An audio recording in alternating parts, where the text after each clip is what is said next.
Hello, good afternoon, good evening, good morning, whenever you are in your own home, your television, on your phone, watching this video. It's Sunday, and I want to wish you the best and wish you a wonderful Sunday. And anytime you're watching this video, I hope you are having a good time. I hope you are enjoying the sunny as I am. It feels good outside, and I noticed that when I film with the sun raises, it kind of gives me a good visual, so very natural. I don't have to use like equipment, something like that.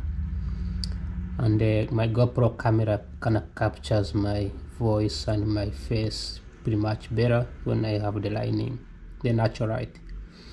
So today, without being further ado, let's jump into today's topic. Of course, it's Sunday, but today's topic is going to be about dissecting the future of bipartisanship. Dissecting means putting things apart and criticizing and kind of discuss about it in chunks. And then bipartisanship, with a bipartisanship, basically means two parties, two groups coming together to agree on something. That is a bipartisanship. And non-bipartisanship is like when two groups don't agree on one thing. Partisanship is one group and over the other. So as you already know, my series and my videos are focused on the US Congress and the US politics and their policies and laws. In the United States, we do have two political parties. We have the Democrats and the Republican. Yesterday, I spoke about the consequences, the human cost when these two groups do not agree. And oftentimes they don't agree on so many things, and we know, I know, everybody knows that they never agree on so many things. And with a disagreement, many things gets undone, many things gets dragged under the rug, and we move on. And with a busy life and vacations and all that stuff, little do we know, it's 10 years, it's 20 years, it's 30 years, 50 years, 40 years, and nothing gets achieved. But what do I think about this? What's the future? What's the future going to be like? And my main discussion for today's video, which is a 15 minutes video, I promised I'm not gonna go beyond 15 minutes. Yesterday was 15 and 33 minutes. And the internet wouldn't let me upload a video, so I have to be under 15 minutes until my video gets popular.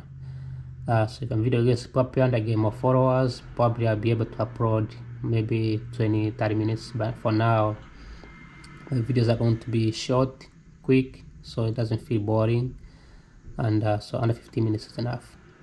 So what's the future? First of all, there are things that both parties need to agree on. Like I mentioned yesterday, I'm not going to repeat the same thing, but we all know that Americans need jobs, they need infrastructure, they need low cost of healthcare, they need better education systems, but most importantly, Americans need the basic needs.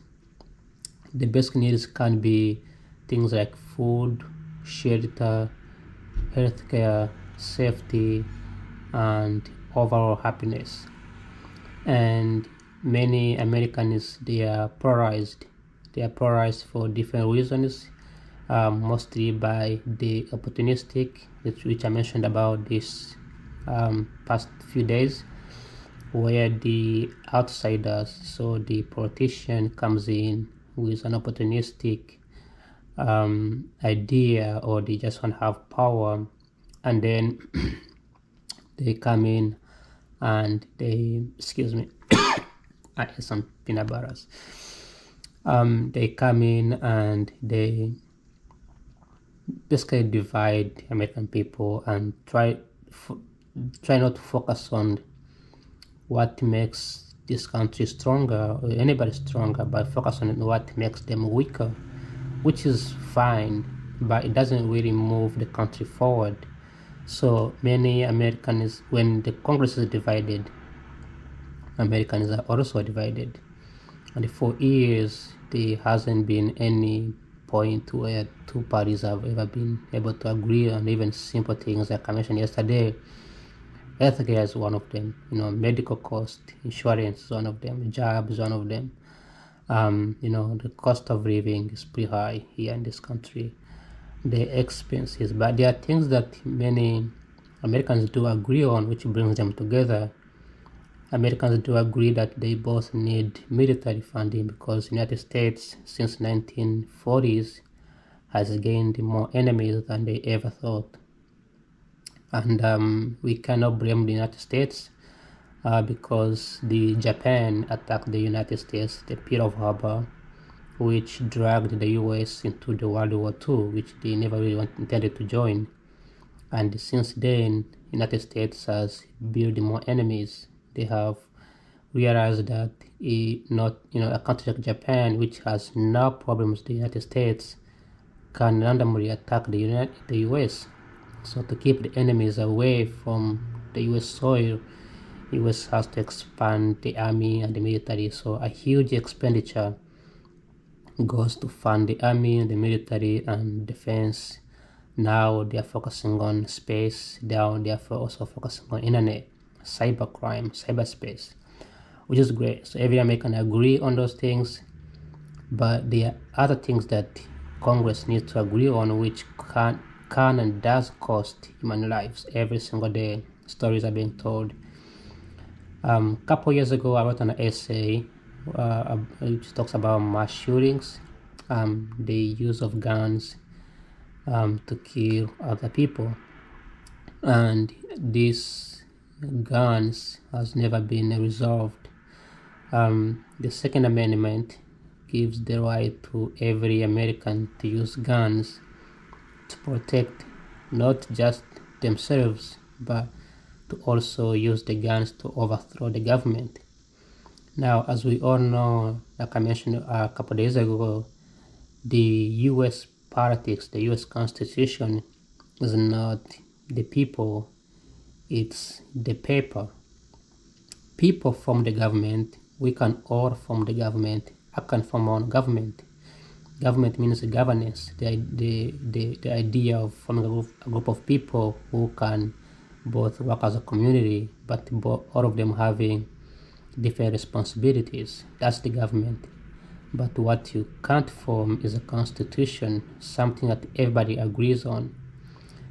So the US Constitution is not just about the US, but it's a global thing. Everybody agree on human rights. Everybody agree on the right to respect each other. And among those rights, there was the right to defend oneself. So that's when the gun came in. And then, if the government, people they don't like the government, they can always use the weapons to overthrow the government. That is in the Constitution, and that's universal. Every country does it. Many countries do it. United States has done it many times where people have actually shot presidents, including Donald Trump. He's been shot a couple times, missed, because people don't like him.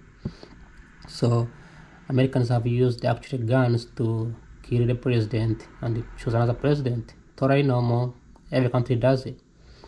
But where the use of firearm gets misused is when the communities, mostly poor communities, don't use guns necessarily to protect their own lives or protect their own property, but they use guns just to commit murder or kill someone else because there is a dispute, like relationship disputes, drugs, transactions, illegal transactions, the attack of the law enforcement, people that try to protect the community, access to the guns, lack of anger control, lack of diplomatic, lack of education makes communities that are mostly poor. I don't want to use the word marginalized, but I use the word poor. People don't have enough access to resources and education and money and jobs. So basically something to keep them, to keep them busy as they try to survive. Then weapons become the best way to somehow use to get rid of their neighbor, their friends. And the Congress knows that. I'm assuming they know that the Second Amendment wasn't necessarily meant to make people kill their neighbors. It was meant to protect properties. But now, at the time, there was no police officers. At the time, there was no cameras. But now we have cameras. We have justice systems.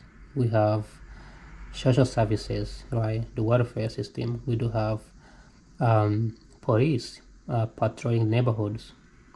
So having guns is really unnecessary unless you live in like a very remote island somewhere in the middle of Midwest, where you are expecting somebody to steal your own cows or steal your own ranch or horses. That's when you need to have a weapon.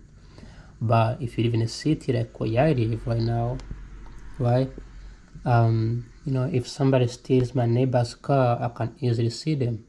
If somebody punches his wife's in the bedroom, the wife can scream and I can come out and say, hey, what's going on? So we keep each other's safe. That's what makes the community better. But there are also people out there who just want to do bad things, commit crimes, kill, fight, rob, commit suicide. And those people, when they have access to guns, they don't think twice about using it. They don't think twice, so they easily kill their lives. And both parties, the Democrats and the Republicans, have never really agreed on how much they should restrict the access to guns, as the gun businesses keeps selling these weapons to people. So that's one example that I can speak of every time. And then here comes another thing, which is public transportation. Many Americans have to fly to go from one airport to another, for instance, from New York to California. And that takes hours, the hours to drive to the airport, go through the checks, and go through the massive chaos of TSA, pre-checks, and then you have to wait for the flight, and the flight to take off, and then to land. All that takes massive efforts and money and the resources, not forgetting the environmental impact. However, we could have the train go from New York City to California in just less than 5 hours, like really fast. And you wouldn't have to get to the airport and get prepared. You can just leave at 4 a.m. in the morning to California and spend your day in Los Angeles, and be back to East Coast at at 8 p.m. in the evening. But the Congress had never really agreed on bipartisan. I always blame the companies that are manufacturing cars. But for the most part, it's actually the Congress that is not agreed on these things. For some reason, some they don't understand, some they are misinformed, and they don't keep the American people in their interest. They just care about getting paid, and just debating and keep pushing these things forward so they can get paid, right? They can keep having jobs. So the future of bipartisanship is that they will at some point agree that they need to invest in these things, guns, control, and public transportation. And I think that's the future. They will see how these things will help the American people. So that's what I got for today. Thanks for watching. Like always, see you. Bye bye.